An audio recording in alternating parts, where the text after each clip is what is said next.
আন্দোলনকারী শিক্ষার্থীদের হয়রানি ঠেকাতে আলাদা সেল খোলা হবে বলে জানিয়েছেন শিক্ষামন্ত্রী।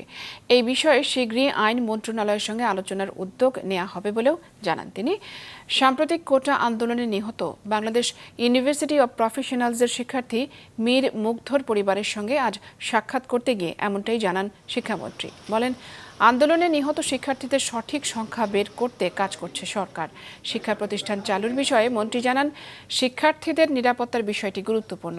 সব পেশাজীবীর সঙ্গে কথা বলে বিশ্ববিদ্যালয় খুলে দেওয়ার সিদ্ধান্ত নেওয়া হবে। এ সময় নিহত শিক্ষার্থীর পরিবার শিক্ষামন্ত্রীর কাছে অনুরোধ জানান, বিচারের নামে নিরীহ শিক্ষার্থীদের যেন হয়রানি না করা হয়।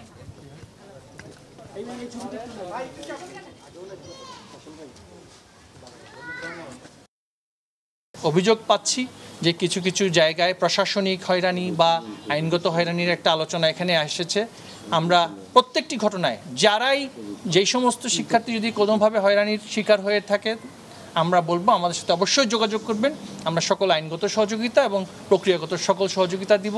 ইতিমধ্যে আইনমন্ত্রী মহোদয়ের সাথে আলোচনা করেছি। এই বিষয়টি নিয়ে আমরা খুব শীঘ্রই একটা প্রক্রিয়া তৈরি করে দিচ্ছি, যেখানে সেই সেলের সাথে যোগাযোগ করার একটা প্রক্রিয়া যাতে করে থাকে।